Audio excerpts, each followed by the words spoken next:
Today's my day, I'm young and free, and I'm going out tonight without a little worry. I just wanna dance. Oh, you might think I'm crazy, but I just wanna dance. I just wanna dance. All right, hello, ladies and gentlemen. Let's go ahead and get things started here. Welcome to the CSL playoffs, powered by Asus Republic of Gamers, Brain Gear, and of course Twitch. My name is Reed Rapid Melton. Of course, joining me once again is Joshua Fekez Quest, and we come to you tonight with a match between Northwestern and Alberta. If you guys are from either one of those, let us know in chat. We want to hear what you guys have to say, and of course, I want to mention what's on the line. The winner of this match will face off against Waterloo in the round of 8. So how you guys doing? How are you doing, Fekez? I'm doing pretty all right. How about you, man? Pretty good. I just got done streaming for about 3 or 4 hours, and now Yeah. coming over here to cast some collegiate League of Legends. That's what you said. While we had a little bit of downtime here before the match, had that 15-minute grace period, taking a full advantage of that one. We did look at some of the records here. 12-1 from Alberta, 10-3 from Northwestern. Thank you again for doing this. Last time we saw Northwestern, they took out Southern Illinois, a pretty strong school, and you actually solo casted that one because I was out of town that night, so thank you very much for that. But hold on, real quick, let's look at what Alberta has taken out so far. UConn and Texas A&M, two schools in their own right, pretty strong, and Alberta have been able to topple them in these playoff brackets. Yeah, Alberta, you can see there on your screen the stronger team coming into tonight's games on paper, but they will have their work cut out with Northwestern. Alberta, they went lossless, much like Flack and Coding in the second half of the split, and coming through the playoffs, absolutely dominant. Check out UC Berkeley, man. Anytime you beat a California school, you gotta feel good. Those guys are monsters, so glad to see Alberta representing Canada well. They come in here to face off against their rivals, who you'll see up there on the screen. Northwestern, 10-3, who, like you said, did take out Southern Illinois, and that series went all the way. 3 games, back and forth, crazy games, but maybe we can talk about a little bit of what to watch out for, who to watch out for as we get in here to game number 1. This is a best-of-3 series, so you guys can expect to see 2 games at least tonight. But as far as what's going on for the players, for Northwestern, you're going to be watching their mid lane and jungle. Uncle Sam puts up some big... he delivers the freedom in the mid lane. I believe you can expect to see maybe some Anivia play there, maybe even Kassadin. Looking forward to that. Maybe Pocket Vladimir coming out. It's kind of weird, but all that to say. And I was also going to mention the jungle. Troncat Lulz. This guy has so much early pressure. Incredibly aggressive. Big Graves, maybe some Elise coming in there. But yeah, just top tier junglers there. Of course, across the board for Alberta, have not had a chance to cast these guys so far. But just from checking out their match historinos and watching them in solo queue, you're definitely going to want to keep an eye on their highest rated player in the mid lane, Victim of Talent. I feel like that sounds vaguely conceited, but hey, when you're good, you're good. Big Orianna Lulu player, so expect some more of a supportive mage style from the mid lane for him. But his farm is pretty ridiculous. Like I can't count that out as well. And Celestiri, a guy that I actually remember casting on Alberta's team a long time ago, playing here today, will be their AD carry player. A lot of Lucian coming in there, but he does multitask as a support main. So yeah, should expect to see a good match tonight. Very evenly matched teams, although Alberta had the stronger record coming through the regular season. Northwestern University looked pretty strong in their games coming up to this point. Yeah, and I do want to go a little bit back to Victim of Talent. Yeah, you were talking about how he likes to play those support champions. Does play a lot of Lux as well. Has been taking Karma mid. Hasn't found too much success in solo queue, but he may feel a little more comfortable with his team going into that mid lane as Karma. And of course, we've been seeing a lot of Karma be used as flex picks. So if he can fall back onto a Karma, have it first pick, even fall back onto it, or give it away to say Twisted Berserk possibly, That could actually help out a lot in the pick and ban phase for um, who is it? I think it's Alberta, right? Yeah, that's Alberta. All right, well, while we are waiting, just so you guys know, we are waiting on one member of Northwestern University to go ahead and get his client updated and ready to go. While we wait for them, we are just kind of talking to you guys and hoping you all have a fantabulous evening. Let us know what's up. But yeah, shout out to everyone for coming out and watching. This actually should be a pretty incredible game once it does start. We are taking a little bit of a break. Another minor note is that just like it says in the client, Rengar will be disabled coming into this match. However, because this is Monday, I believe we allow Aurelion Sol to be played now. I'll double check with the admins on that, but no Rengar at least for the time being. Yeah, Aurelion Sol would be an interesting pickup because I don't think too many teams have had a big chance to play him, and actually, since he's been out, they've already, I believe, they've already nerfed his stun ratio or stun duration on his Q. That may have been and hold on, somebody asked, is there Fekez here? Fekez is here. Hello. That's a lie. I've pre-recorded Fekez's voice and I'm playing it along with me. So it's a Robo Fekez here tonight. Yeah. Mr. Destructoid. So yeah, we're still waiting on that member to get their client updated, trying to figure things out. We'll see if we can get into a game pretty soon. But yeah, Aurelion Sol, I would be surprised to see him. I feel like teams have had trouble adapting him, or I guess implementing him into their team comps. He kind of has a weird place in life right now as far as the Rift is concerned. He's a really cool champion thematically. I love it because he has to do with the galaxy, and if there's anyone who's a astrophysics buff, it's Joshua Fekez Quest. I absolutely love Aurelion Sol. You're an astrophysics buff? Fekez? Oh yeah, dude. Oh man, I independently read all the time on astrophysics. You know, I back in my day, I did an astrophysics internship for NASA in Arizona.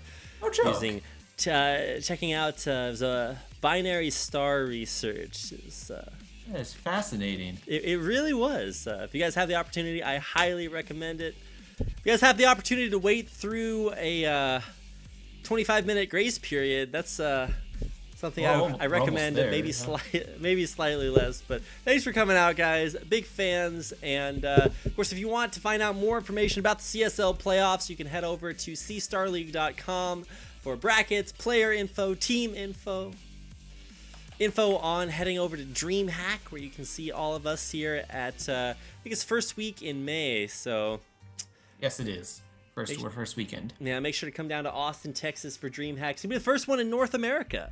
We're gonna have League of Legends at it with the CSL. So yeah, and there's gonna be a lot of venues there, not just League of Legends, but that's probably the most important to me. Definitely the most important. I'm not biased at all. I'm just saying.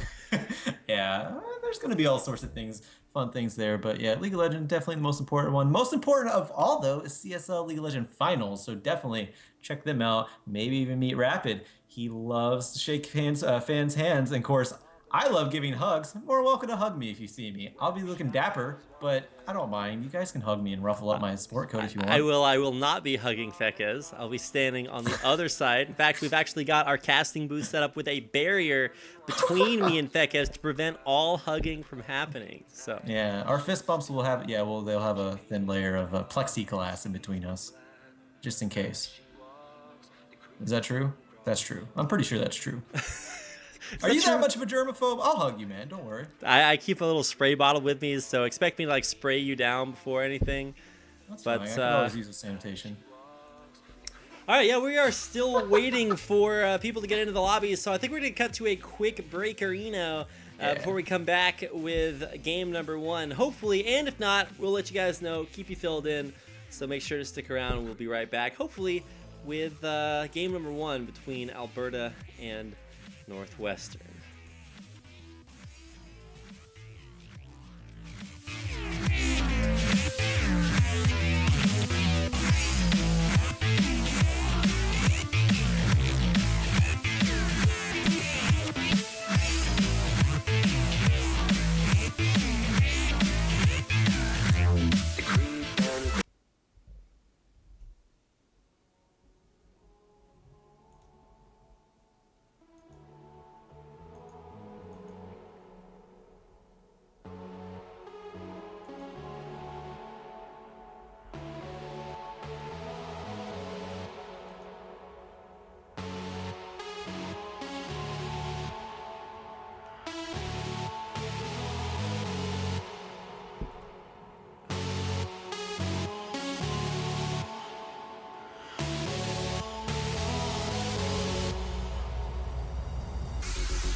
And just like that, welcome back, ladies and gentlemen. We're about to get things underway with Champion Select for game number 1. So let me go ahead and swap things on over.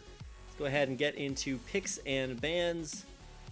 Get this one up and ready to go. Game number 1.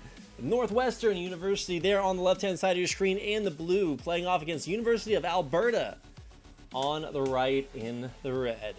Yeah, and as you saw in the chat, there was a 25-minute grace period. If it expired, Northwestern University, they would have had to give up one map. They actually made it back at 8:23 at the very late part of that minute. So this is still a best of 3 in game number 1. No map was given up. Rek'Sai is the first ban away from University of Alberta. Rai is going to be also taken away, this time from Northwestern University by University of Alberta.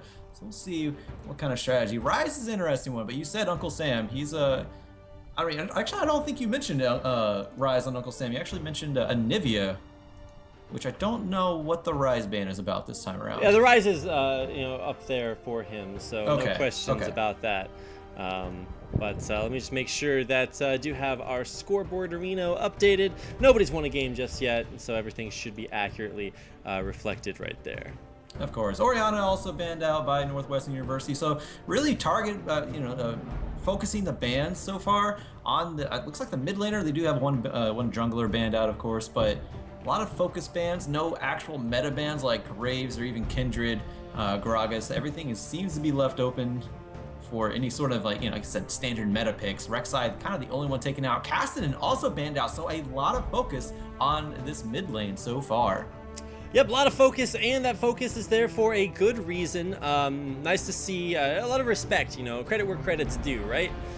So nice to see the respect there. The Oriana ban versus Victim of Talent, I mentioned that before the games, so nice to see those predictions coming true. But of course, for Uncle Sam, like you said, he still does have a couple of picks up his sleeve. The Anivia might bring some freedom down there. I want to see some patriotic Anivia skins, but yeah, most likely not. We should see very standard picks here, but a couple of big jungle picks that we could see would be Graves. Haven't seen the Graves ban just yet, and I know Troncat Lulz would love to play that champion. Uj, much more of like Rek'Sai player. That's why the Rek'Sai is banned. As far as top laners, you can expect to see things like Echo if he's not banned, and yeah, no Echo ban means that Grandadurb could definitely lock that champion in. We've seen lots of strong Echo play in just about every region of the world, so probably looking for either a first pick Echo or maybe a Poppy. You don't want to pick Poppy without making sure you have Trundle locked down, because Trundle is a pretty good counter to Poppy. And Graves is also up as well, and he's been a very popular first pick coming into this meta right now. Actually, a flex pick can go almost anywhere right now, but mostly seen in the top lane and the jungle. Surprised they have not seen him banned out yet either. Yeah, so I'm definitely agree with all the AP bans there, but that does leave up a lot of different options. There's no real team comp that's completely destroyed by not having any of these champions here, so you can kind of run whatever you want. For Northwestern, I would expect to see them maybe pick jungle first, just to get maybe the Graves out of the way. But they actually go for an Elise instead. That's kind of interesting. That does leave Graves up for Uj if he wants to go for that one. But Echo's still available as well. Yeah, Echo, that's the thing. That's when it happens whenever and there's the Echo hovered over. That's what happens when you focus so much on one lane. They only have mid lane and jungle bans right now. So yeah, that leaves so much open. A lot of power picks. Elise, I don't really know if that's a very good first pick, considering, like you said, the Echo's up, the Graves is up, Renekton hovered over as well in the top lane. There's just so many power picks. Even Kindred is up. Kindred's a fantastic jungler right now as well. So really interested to see Malphite, another one that just got through, and I'm surprised that Northwestern University prioritized the Elise over all of those champions. All right, yeah, the Elise is not necessarily a first pickable champion. Sometimes you can pick Elise just so that you don't give away too much, just kind of a safe average pick. Would have maybe rather seen Graves as far as like power picks go, but Elise does offer you the opportunity to have strong gank pressure, because she does bring a pretty decent CC with the cocoon early on. Well, there's an Echo locked in, and so at this point you got to think to yourselves, well, what on earth is happening? What do we do against Echo? He's the boy who shattered time. How can you beat that? Well, there are a couple of options. I know Fiora actually does pretty decently well against Echo, just because you can counter out either the burst damage from his Z-Drive Resonance, or you actually can just stun him if you stand inside his parallel convergence, wait for it to pop, and just stun him when that would stun you. And that's actually a pretty good way to turn that around. Also works against pretty much anything that just has a guaranteed stun or CC area. Things like Cho'Gath knockup, you get the idea. So you can run Fiora against it. More likely than not, you just want to pick up Poppy or Maokai, both of whom have done pretty well against Echo, but you're never really looking to win lane against Echo at that point, so still kind of questionable. That Nautilus gets locked in too. We could actually see jungle Echo from Uj. And that could be either a top lane Nautilus or maybe even support Nautilus as well.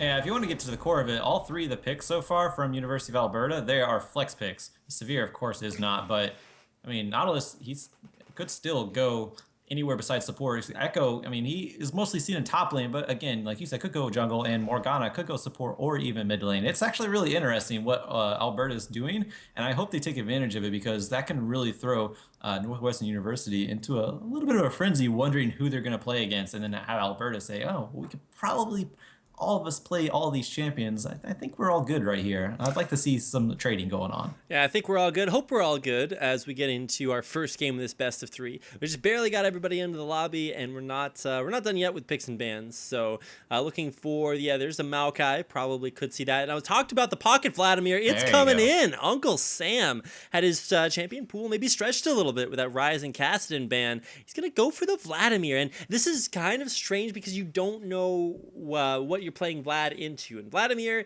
definitely has some struggles. Anything that all-ins very easily is a great way to deal with Vladimir. So you can go for things like LeBlanc. If you land a tether, the tether still latches and does damage while Vladimir is in pool. So that's one way to deal with it. You can go for things like a Jarvan the Fourth, a super hard counter to Vladimir because he just dunks on him over and over again. But it looks like a Lux is being hovered over here for Victim of Talent. Like I said, long-range farmers, so Orianna as well. That's why that was banned out.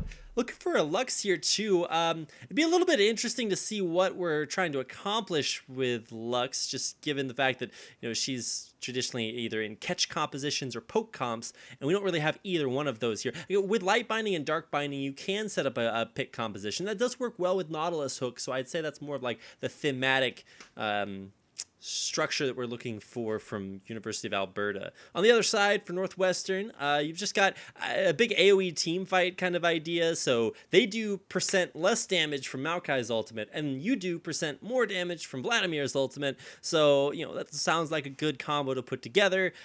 Strong lane phase with CC from the jungle and in all of the lanes. So a lot of gank pressure early on, setting up for some pretty decent team fight with those big AoEs. Yeah, big front lines on both sides. It's really going to be interesting seeing how these team fights play out because, like you said, there's so much pick on University of Alberta compared to Northwestern University. I mean, they do have a pretty big engage, though, coming out from Grande Derps and Maokai, which has been seeing a lot more play in the top lane these days. He's Maokai, I think the tree is relatively back. We've seen him last week in the CSL. Didn't really pan out too well. He went up against a Darius, kind of got chopped down pretty hard, but we'll see how Grande Derp plays this one out. But before we do, gonna go over to our give a shout out to our sponsors, Twitch.tv, for being for a big thanks for sponsoring the CSL pretty much every week. We really appreciate being affiliated with the largest streaming company in the world, and of course Asus ROG. The reason why we're going to DreamHack, they're providing the funds to get us there, get the teams there, and provide the prize money. So go check them out on social media at ASUS_ROG and tell them thank you for sponsoring the CSL. Yeah, and of course, it's not that's not it. For sponsors, we do have Brain Gear as well, and if you guys are looking to get your brains into gear, definitely check out Brain Gear. It's a scientifically developed 2-ounce formula that gives you focus and clarity while you're gaming. It also has some long-term brain health benefits too. It's got tons of vitamins, B12, B6, E, D, and tons of other stuff. If you want more information on that, check out Brain Gear on Twitter or just head over to their website. I'm sure they'd love to help get you all the information you need about Brain Gear. I certainly do want to thank them for helping us out as we put on the CSL for you guys. But do also want to thank you guys for coming out and stopping by to watch this matchup between Northwestern University and University of Alberta. We'll have game number 1 coming your way here in just a minute. Everyone know we were here. We could be legends.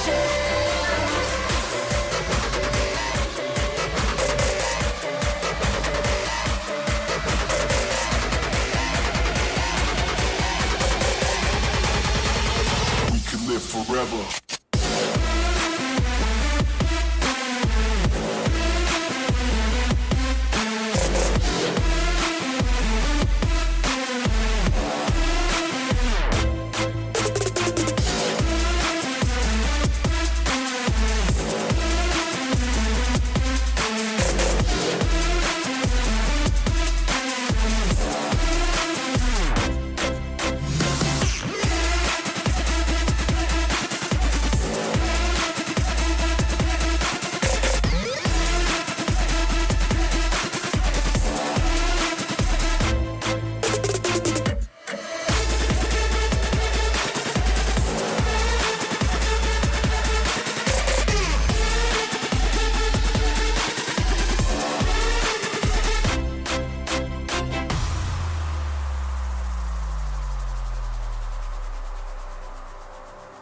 We dream so colorful.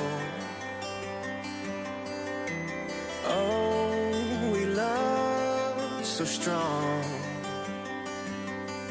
The world is relentless, the city won't sleep. It hardens your soul, brings you to your knees. But we can face it all.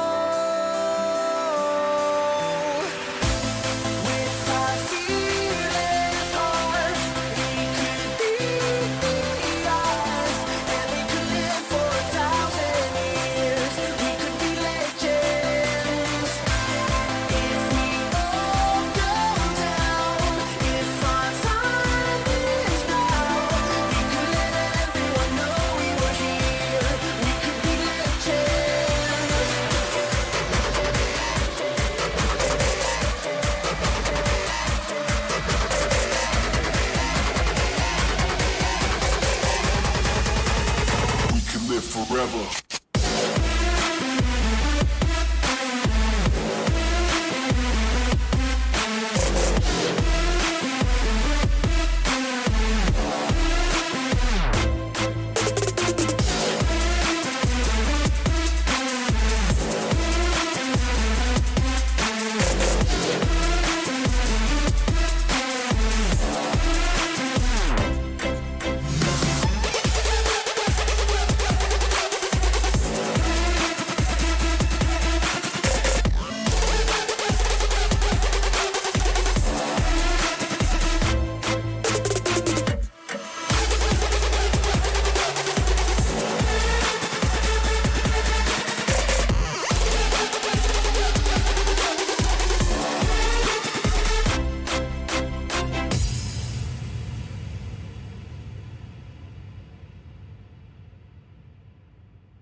Welcome, ladies and gentlemen, to Northwestern University. In the blue on the left-hand side of your screen, facing off against University of Alberta. Game number 1 here on our round of 16 broadcast. Coming at you once again. My name is Rapid. With me is Fekez, and of course all of you wonderful people. Thanks for watching. Thanks for coming out tonight, and thanks for sticking around in base. Twisted Berserk.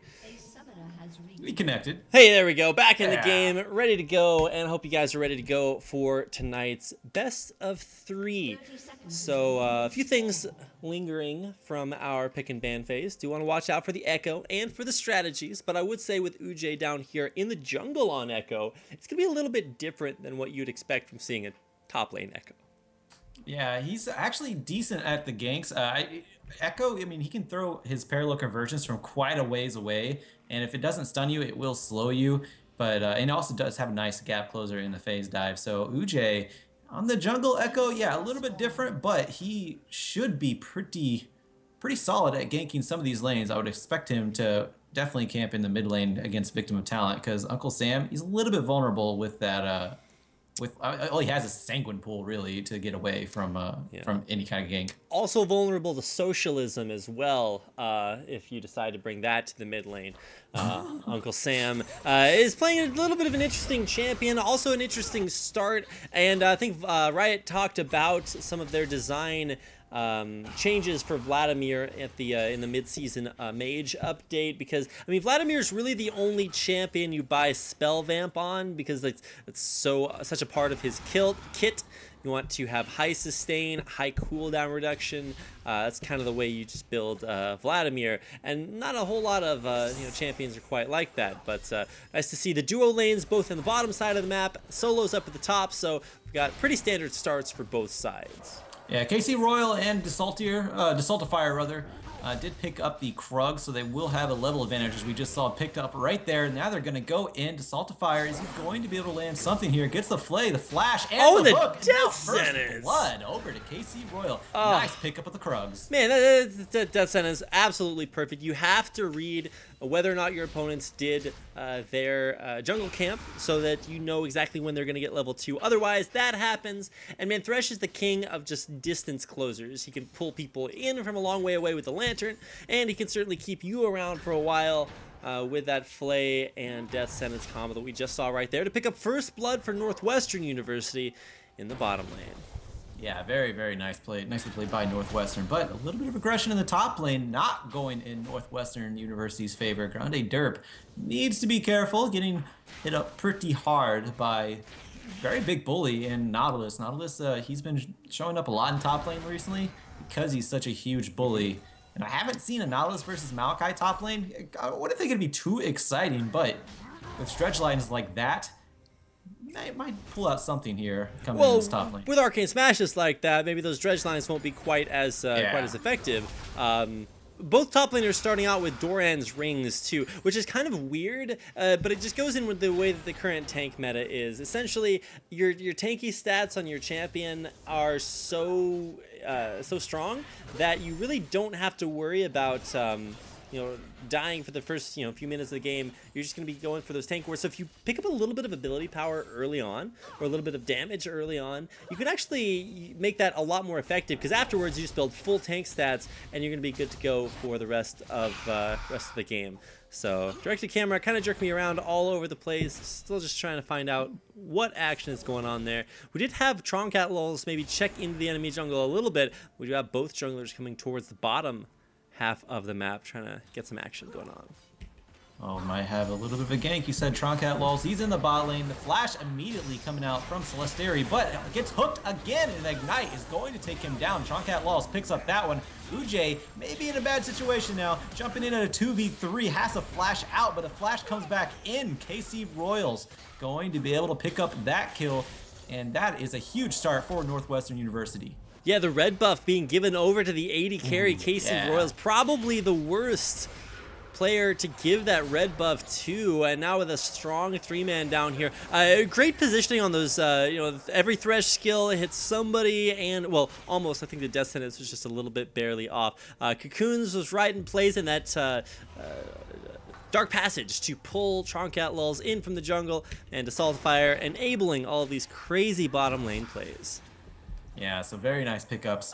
A little bit of a wrong place at the wrong time for the boy who broke time, and the Echo there on well, Jay on Echo. So needs to rethink his idea of a gank, and sees no one to cut the losses, I suppose it is, because just kind of gave over a little bit more than necessary in that bot lane. But in mid lane, let's check this one out. Uncle Sam, he's getting hit up a lot, but being Vladimir, he also had 3 health pots, but also being Vladimir, he's been able to heal everything back. Victim of Talent is I want to say very low on mana, but he's relatively low on mana, so cannot keep this up for too much longer. Trying to poke out Uncle Sam's Vladimir, and poking out a Vlad is extraordinarily hard to do. Yeah, Vladimir, very resilient unless you can find some way to hard engage on him, which I'm guessing is Victim of Talent's strategy. You know, you land that light binding combo with Final Spark now that he's level 6. That's definitely a possibility, but it's kind of hard to get Vladimir that low initially just because his sustain is so high. But neither mid laner has been back to base to buy yet, so could be seeing maybe a little bit of vulnerability from Uncle Sam if Uj wants to go in for those dives. Doesn't look like it, so we should just see pretty standard lanes, although Uj might not want to die. Troncat Lulz coming into the top lane, trying to get some action down here. Hook lands. Where's the cocoon? Yeah. That was a nice way to close the gap by throwing the dredge line onto the person who's ganking you. So nicely played by Nubs for the win up in top lane. But I mean, you really can't argue with summoner names like that. It's like, I mean, it's actually just true. I got some jungler on jungler action here as Troncat Lulz and Uj fight each other. Cocoon does land, but phase dive right at the last second to put some distance between them. Yeah. I was wondering if Uj was going to try to come up top lane, but hold on. Hook actually missing from the Saltifier in the bot lane. Directed camera didn't even go down there. It knew already what was going on. That binding does land, though, on the Saltifier.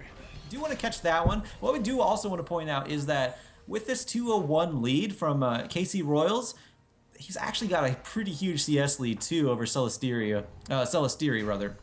So, Northwestern University going to be taking a huge command in that bot lane. Everywhere else is relatively even. Grande Derp, he's, I mean, in 2 big tanks, it's not a huge loss if you're down 10 CS, 13 CS now in the top lane. He has some CS coming his way, but that bot lane is definitely going to be telling into these team fights if Northwestern University can protect KC Royals. I'm still kind of interested in the Nautilus pick. Back when Zerat Portal was sort of like the everyman buy, everybody just picked up as many Zerat Portals as possible. Of course, that's just only one. But you used to see a lot of Nautilus top lane, but it kind of petered out. There's some nerfs that happened. So I'm thinking, okay, well, why would you pick Nautilus in this case? I think it's mostly just because of the dredge line. So you're going to click onto somebody with, or depth charge rather, with a depth charge, and that makes it much easier to lock them down. They're guaranteed to get knocked up, and that means that you just throw out your light binding, dark binding, hook them in, and that's a good way to find picks out as well. So Nautilus, good for pick compositions because it also is a good counter engage tool because it's very difficult to get through slows from things like Riptide.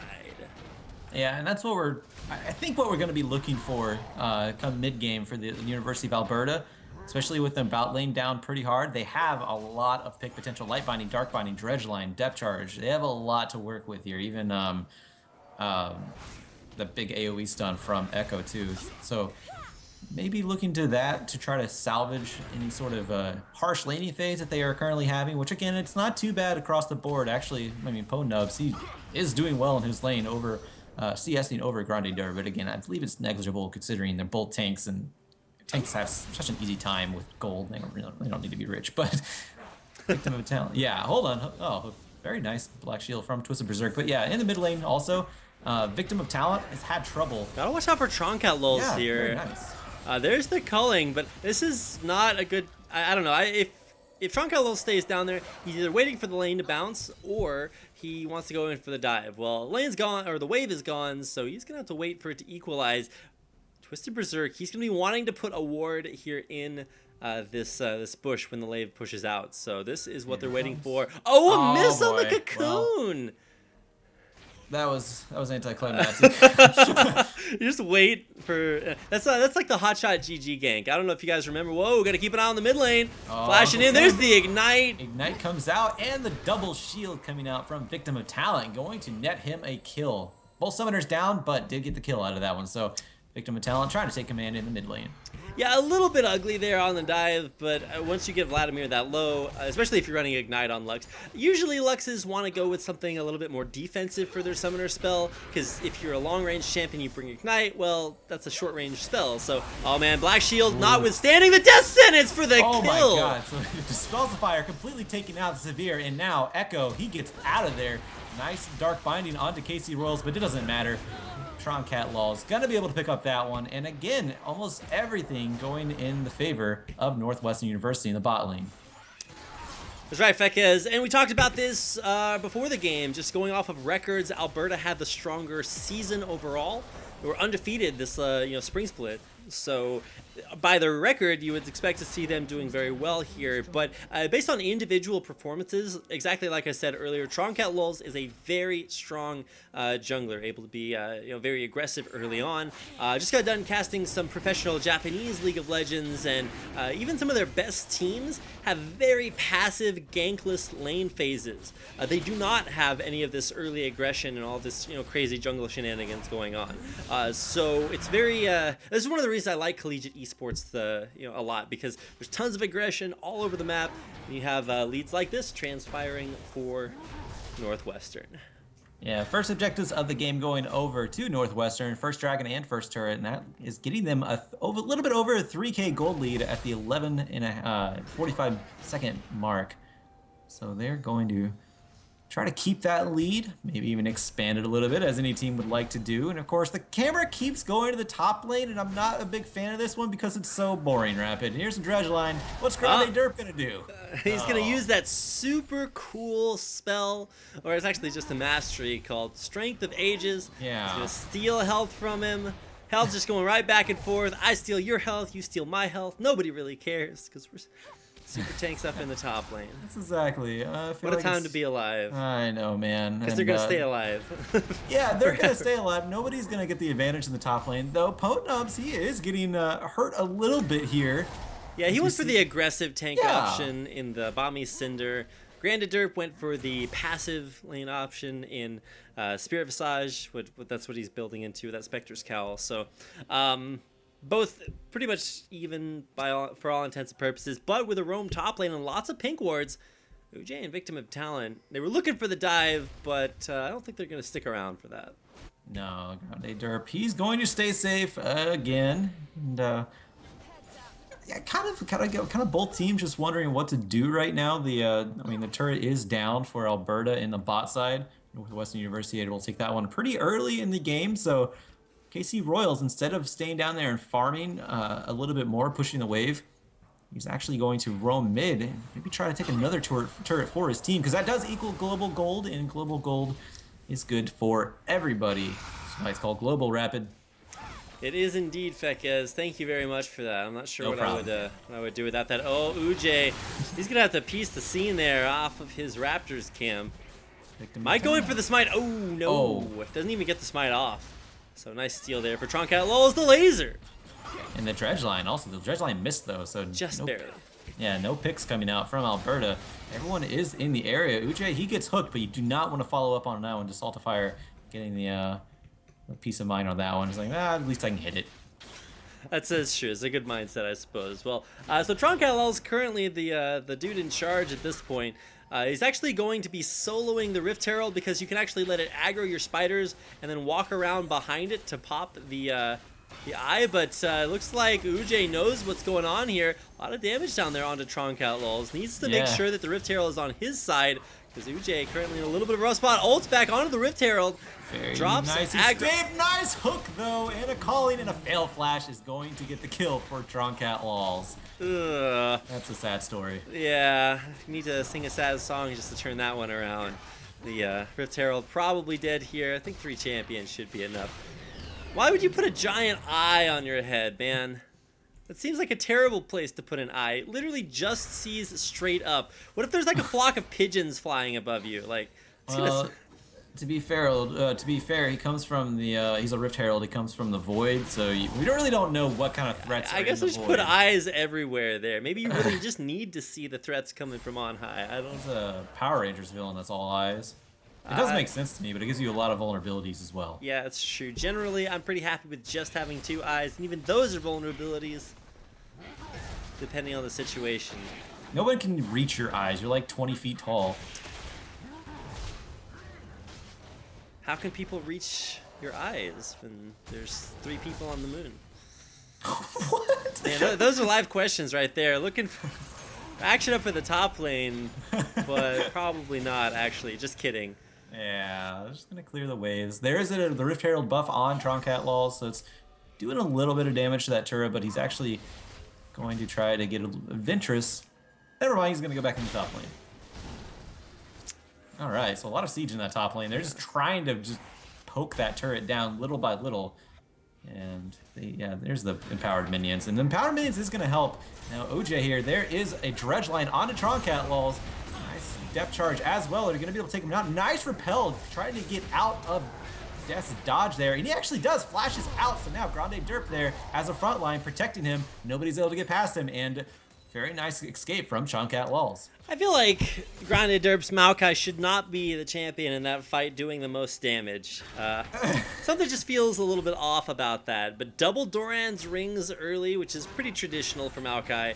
It just pretty much means that he can Arcane Smash the wave and get enough mana back to sustain himself up in that lane. So you can see right now, he's just going to set up for one more Arcane Smash and just get really tons of mana off of that. So still low on mana after spamming all of his spells in that last fight. So he's going to have to go back to base to buy, and probably will work on maybe a Sunfire Cape, maybe a Frozen Heart, something along those lines. Yeah, it looks like the Sunfire Cape is the next item coming out. Speaking of items completed, Ponub just finished up. Actually, no, had his Aegis Legion, then sold it, or I guess Refunded it. Yeah, refunded it and picked up a Spectral Cal. So thinking, it's like, do I help the team? Do I help myself? I'm gonna help myself. Myself, yeah, pretty much. As you wonder who is going to get the Aegis Legion. Twisted Berserk. He's on a Morgana. I mean, you can still build that sort of thing on a Morgana, but a lot of people like more defensive items, especially Zanya's on a Morgana. But we'll see what route they go. There is quite a bit of magic damage on Northwestern University, so somebody's got to build Aegis of the Legion. And of course, it does build into Banner Command as well. So, I mean, it's not such a bad item. Locket Iron Solari or Banner Command, they're both pretty valid items in my opinion. I don't know about yours, Rapid, but definitely mine, especially the split push that we might be seeing coming out from Alberta, considering they can't seem to get these team fights going in their way. I am definitely a bigger fan of Banner of Command. I think that item is so good. Like, you just pick a top laner, buy Banner of Command, and you're gonna be able to just like set it and forget it. I feel like a infomercial person, like the ghost of Billy Mays coming out here to cast CSL. I'm sold. Oh, well, I guess that's one really more happy customer. Hold on. Light Binding, Dark Binding, nice! Sorry, nice. Man. Vladimir Vladimir is out of here, and nice Sanguine Pool there to get away. Pretty impressive. I would think that you would expect that to happen if you're Lux and you know that he hasn't used Sanguine Pool yet, but nice avoidance. Yeah, and also a nice fun fact about that nice mechanic, you can take the Lantern, Wire, and Sanguine Pool. So Yeah, that's like you're a pool of blood. Like, in what way can that take a Lantern, Fekez? Well, to be fair, the Lantern holds souls. It might just hold essence of blood too, I guess. No. No, You don't pile in the Lantern. It's like an entire champion's worth of blood. How do you fit that in a Lantern? It's actually a Morin champion than that because he has transfusion. He takes blood from. Oh, that's victims. true. Yeah, he's like it's not even all his blood. Yeah, it's not even all his. He's got diseases from every champion on the whole rift. So. I'm not sure that's technically a transfusion, though. Transfusions, whenever you put blood in, transfer the old blood out, right? Yeah, but I think it's a different word if you take it directly from the person without it like going through an intermediate process. Maybe his spell is the intermediate process. I don't know. He's holding like that. I don't know. It always looked like a bunch of plums to me. But yeah, it's just like chilling. Yeah, we have something to prepare for DreamHack for sure. We'll look up our medical terms and get those down pat. But by that time, maybe we'll see a Vladimir. But what we are seeing right now, possibly a dive, but everything is missing in the mid lane. Uncle Sam has got his juke shoes on. He just dodged like 3 skill shots. Using Power of Freedom, Fekez, He is to free avoid to those roam. skill shots. It's like, what's that? You're overtaken with international disputes? No, you just dodge the issue with your nice powers of freedom. That's what I learned from watching this. So as far as important things out there, I think we should probably talk about, the way things are shaping up. Casey Royale super strong off the early game, and Tronket a little strong for making it that way. So that's what's happening so far, and I feel like probably going to take a little bit more time before we find anything else too impactful out there. We finally did have turrets start to fall there, but it's all in Northwestern's favor. And even more damage being put down on the mid lane as Northwestern group up for that. And they were able to take that second dragon as well. So they do have that little bit of extra turret damage. It's 150 magic damage over time on the turret. Every auto attack, I believe it is. I think it resets every time too, so it doesn't stack like that either. But yeah, hold on. Oh, the Saltifier got his juke shoes on as well. It's very good. Northwestern doing a great job dodging everything, but the Saltifier may end up going down here. It does have KC Royals to back him up here. And there comes a teleport. Getting that TP off. He's going to be the one deep in the middle of the enemy team. Did he go too far? And gets Stretch Line back in because there was another teleport. Nubs, he's down there as well. The Saltifier finally goes down in this game after 21 minutes. Now Uncle Sam in a bad position. He goes down. Twisted Berserk picking up that one. Calling from the back lines. Going to be driving the rest of Alberta off. But very nice two champion pickup from Alberta. Yeah, they did get 2 kills there, so that's gonna, get the kills at least a little bit closer to even. Thankfully, Dragon is not an issue. 2 dragons already for Northwestern. A questionable play there by Uncle Sam. He walked forward, realized he couldn't win the fight versus Victim of Talent, so he flashed over the wall and realized he didn't have his pool anymore, so he couldn't win the fight versus Celestiri, and wound up going off there, kind of caught between a rock and a hard place. The rock being the back. That's blew off the wall. So good job collapsing, and really good job there by Nubs for the win. X99.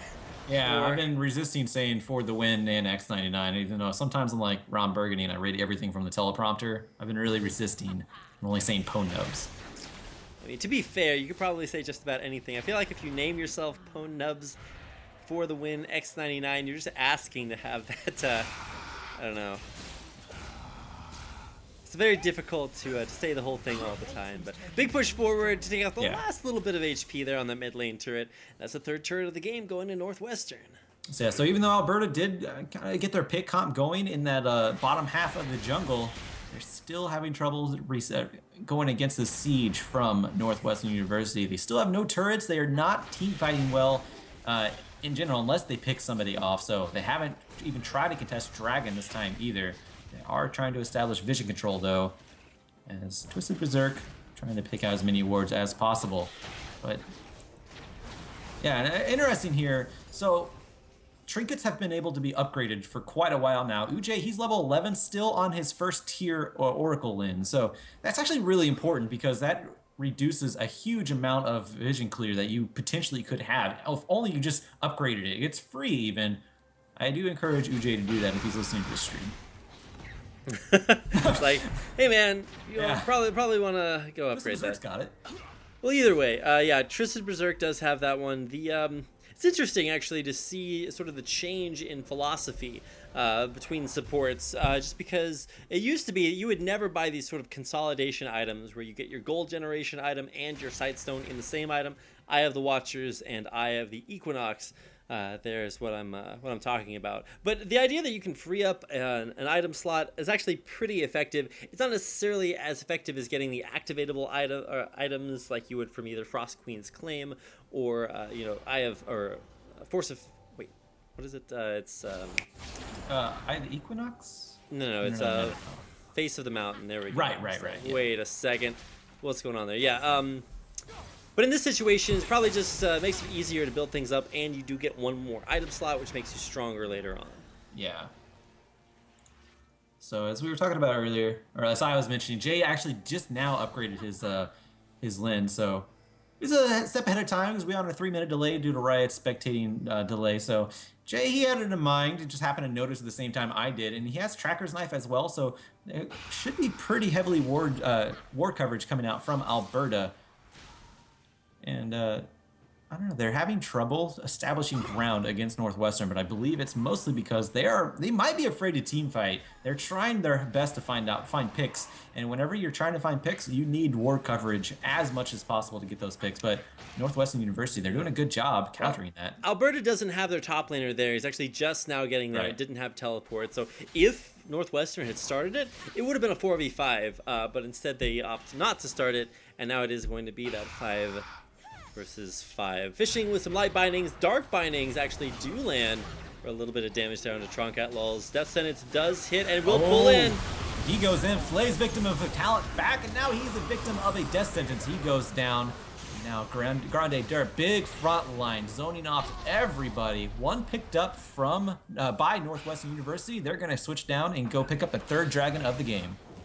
Yeah, a great job by Alberta to start that fight off, fishing with those dark bindings. But I mean, missing both of those, or landing the dark bindings, sort of baited in guys like Victim of Talon. Is like, hey, we can get some damage done here. But instead, turns out the hooks were a little bit better to solve the fire, completely winning that fight for Northwestern with a grab onto Victim of Talent, into the kill, and then just chasing them down afterwards. Yeah, and that it's only one person landing any skill shots from Alberta at a time. So Dark Binding landed. It was a little far out, but then there was no follow-up behind it. So we're a little afraid. I feel like Alberta, they're just afraid to engage onto here. They have Pwn Nubs, they have Uj, but they're not finding what they want here. Uj, he's trying to get a phase dive, but very nice Cocoon. Gonna stop him right in his tracks. In Northwestern University, they take a turret, they take a dragon, and they make it out. Yeah, and there you go. Out of their Northwestern. Big objective lead here. 3 dragons, 4 turrets, and nothing for Alberta. None of either one of those. And we're starting to get a little bit out of control in the gold lead too. You can start to see exactly where that is. There's 20 CS lead and a 3 kill lead for the 80 carries. Jungle is another big difference. There's a 40 CS difference and another 3 kill lead down up there too. So really strong performance by the junglers, and you kind of expected that from Troncat Lulz. If you followed any of Northwestern's games, we got a chance to cast him in the round of 32 a little bit earlier on, and just really impressive to see him continuing that aggression, putting it to work, and now maybe a Baron, at least thought about, positioned for, clearing out some of those wards, taking control of that area. Yeah, Alberta, they're trying their best to keep control of the vision around Baron because they kind of sense that's going to happen, considering how far ahead Northwestern University is right now. 47.1k to 40.3k. They have a complete map control due to the down turrets that they have. 4 turrets taken away from Alberta so far. And now, nice catch for the Dark Binding. And there's a final spark, but nothing else going to follow up the damage. I feel like even Pwn Nubs, he was in range for a dredge line, but decided not to take it.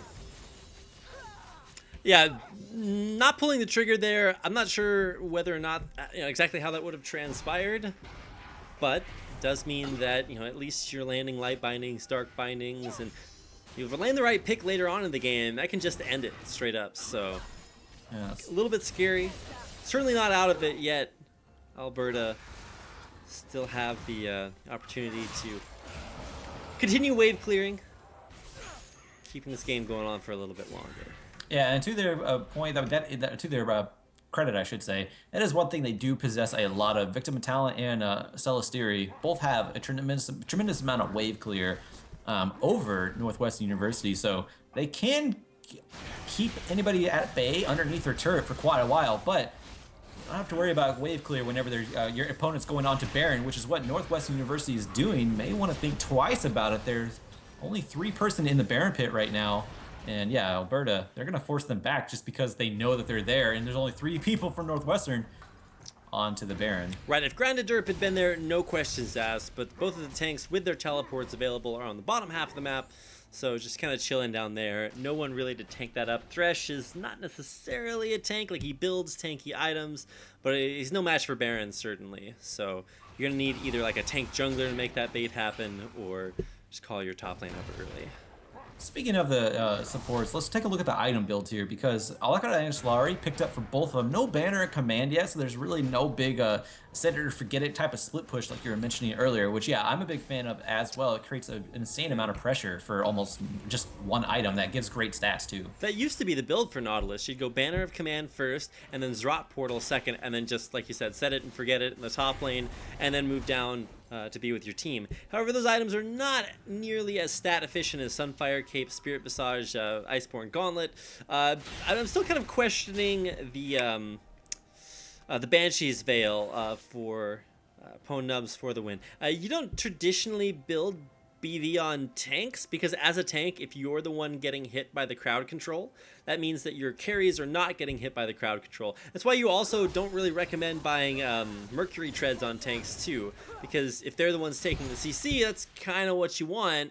And of course on tanks you can also buy elixirs to give you that tenacity. You don't need to get it from Mercury Treads. A little bit of a siege in the mid lane, but just a slight amount of poke. Nice lantern being taken by Uncle Sam. There was actually some banter in chat. Both top laners were like, I think it was Ponubs who initiated. It's like, hey Mao, how are you doing? Talking about how he's and Mao replied, I'm fat and tanky. And then Ponubs replied, I too am fat and bored, tanky and bored. It's very nice banter coming out from both teams. And that's what I really do like that about collegiate esports is that, hold on. Very nice lantern use from Casey Royals, getting to the dodge of a final spark after the lockdown there. He does have a Quicksilver Sash, but he is going to try to catch out Uj. He gets ignited, but very hard to catch out. Oh no, the ultimate from Uncle Sam actually took him out. Never mind. Yeah, caught that Hemo Plague and wound up going down. So ways to kill Echo, just Hemo Plague. You can't. Yeah. You see, that's the reason. That's what makes me really skeptical about Echo. Theoretically, if you're going back 4 seconds in time, that would be before he was Hemo Plagued, so he wouldn't take damage from that. But it's actually just distance, not time, as I think Monte Cristo is very adamant about. So either you clarify that tooltip or you figure out what's going on. Big burst from Lux, but it's not enough. Ooh. Trunkat lols. We'll take down Baron Nashor at 32 minutes for Northwestern. Yes, Northwestern taking pretty big command of this one with that Baron. They are now 8,000 gold up, and if you do want to get into the whole time winder thing, you can't have a place without a time. So if he goes back 4 seconds, the Earth is actually going to be slightly different where he's at in placement of position in the galaxy. So we'll talk about that another time. Dragon finally trying to be picked up by Alberta, but Northwestern, they are so beefy that they can just bully their way into the Dragon Pit, take it themselves. Don't even need a smite, and that is Echo trying to take it down. He gets caught and dies for his effort. So very should just let that one go, honestly. Kind of questionable recall spot there for Celesteria, but he makes it back. And yeah, I'm not sure. Plus, like, if you're shattering time, like, what does that even mean? Like, what does it mean when you shatter time? Does it mean you go back in time? You're shattering timelines? Because if that's the case, that's still not what's happening. I don't really know, man. I do know the turrets are going down here, and these sort of like pick idea from light bindings and dark bindings and dredge lines just is not working out from Alberta. If you throw all three of those things out at the same time, surely you gotta hit something. I'm just kind of scared that there's not enough damage behind it to follow up on the pick and make good use of it. Everyone on Northwestern is pretty beefy except for Casey Royal, who actually has a Mercurial Scimitar that I tried to mention it earlier. I actually said Quicksilver Sash at that time. He had the Scimitar. So if you have any sort of CC, you have to get there it is. is. Nice death sentence onto Twisted Berserker, but also a nice flash to get out of Death's way. So not going to be a death sentence this time around, but did take out the flash. And now empowered minions in the top lane, close to the inner top lane turret. Northwestern University, they are going to slow bleed Alberta out of this game number one. Yeah, and cannot be emphasized enough. This is quality over quantity.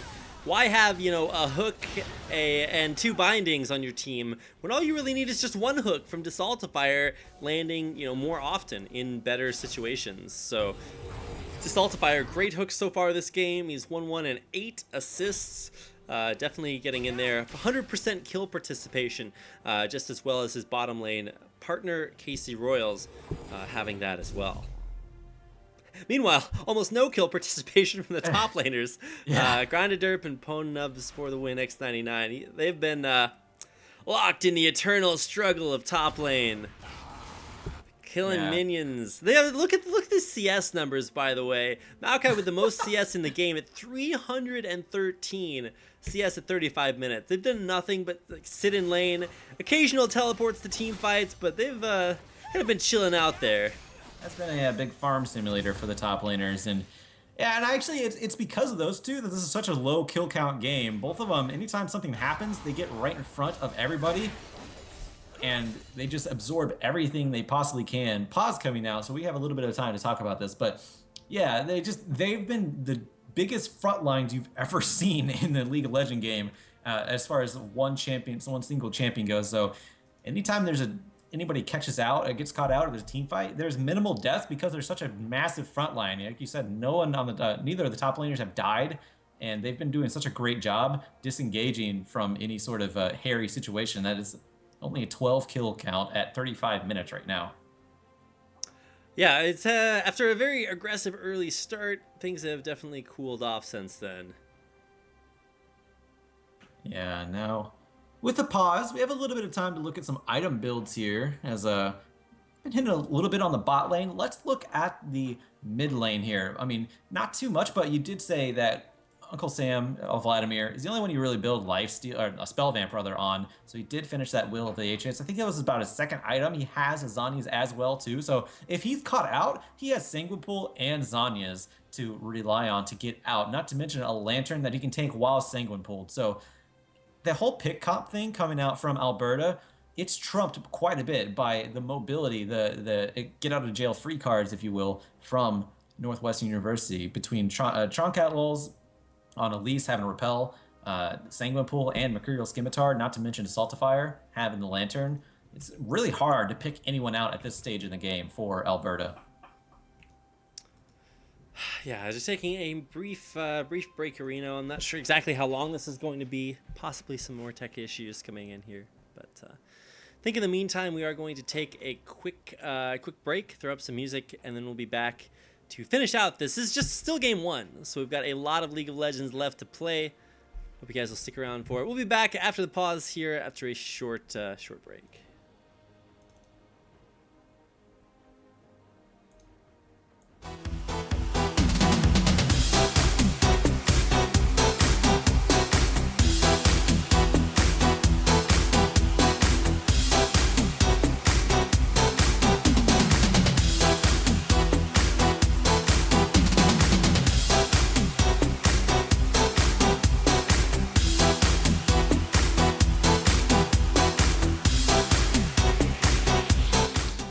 Back.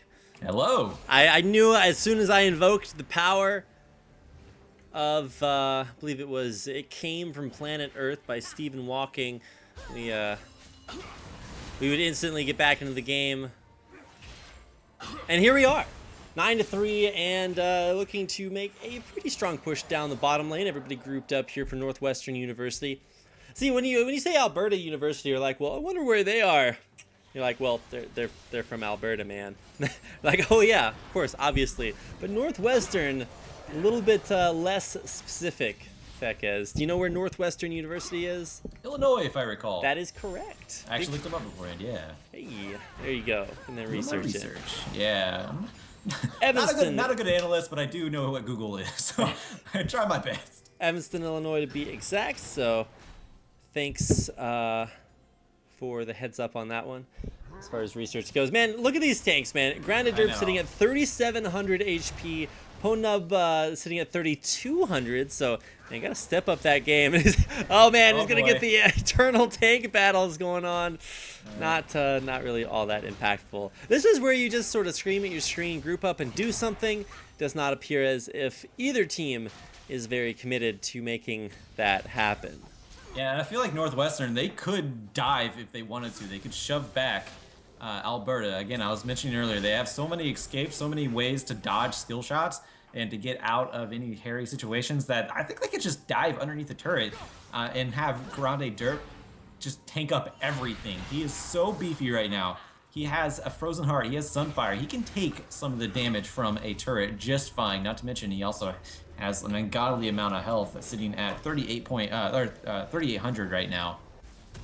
I don't know what Northwestern's waiting for. They had Baron earlier. They took some turrets, but I feel like they don't even need Baron. They could easily just dive because nobody besides Pwn Nubs can really withstand just a flat-out dive from Northwestern University. Did you know? So we're talking about max health for tanks. The way to get the most max health in the game, so there are quintessences and yellows that are percent max health. So theoretically, you get a lot of those. You have like when you have a lot of health, you get a lot of health for them. But you actually get more health from running health per level yellows and then percent health quintessences than you would from running percent health in both of those instead. Some interesting tank stats there.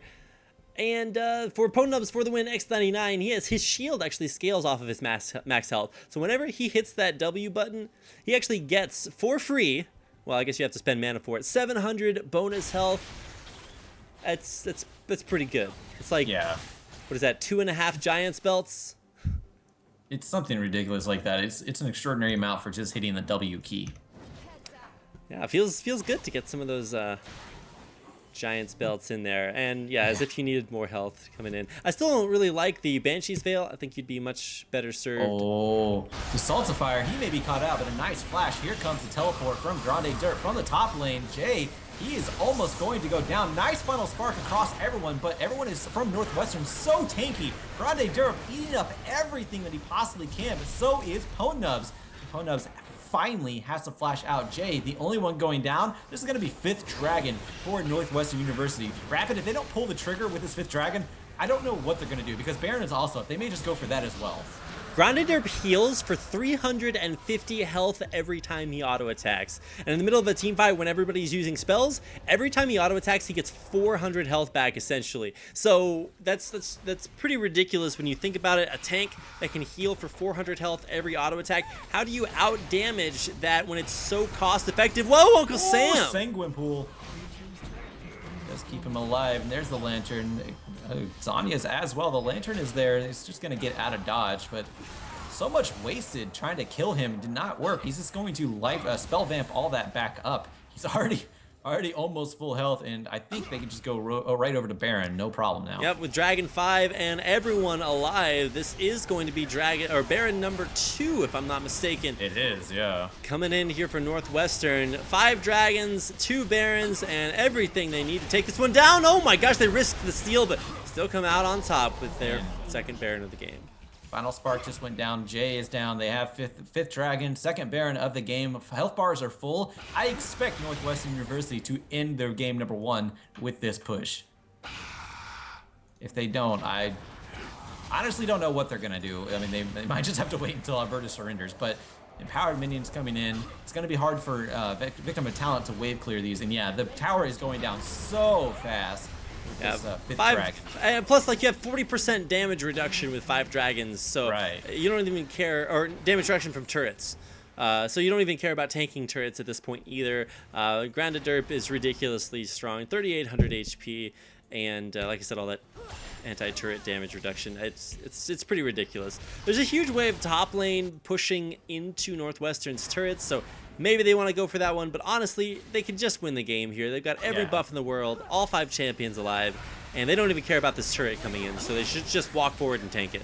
Yeah, two skill shots landing onto Grande Derp, and he does not give one care about it. Culling coming out from the back line. They are not hitting the turret as much as I think they can. There's a big zone coming out from Pwn Nubs, who finally goes down in a desperation attempt to save this turret, but it gets hooked in by Saltifier. KC Royals World Series champs got hooked in twice there, and while he took some damage early on, it wasn't enough to kill him, and he just life stole it all the way back up. Doesn't care at all, and he is fine in the back with such huge tanks in front. And that's going to be the second inhibitor taken by Northwestern. I don't know why they're backing off here. They could rotate to the mid lane, but they are completely backing off. Are you serious, Northwestern University? But do what you want, and they're going to go back and I guess spend the last bit of spoils that they've earned from that push and try to get final builds here. Looks like GA picked up for Grande Derp, so he is almost definitely going to go deathless in this game unless he just tower dives or fountain dives. My God. Even on the fountain, Grande Derp would take almost 5 seconds to kill. So you count 1, 2, 3, 4, and he's still not dead. So Yeah. that's a long time to survive, and you're taking 1,000 true damage every second. So actually, I think the laser deals true damage every half second, if I'm not mistaken. Somebody can correct me on that. I haven't really timed my BM like that when you dive the fountain. The last outer turret remaining here, guarding the inhibitor.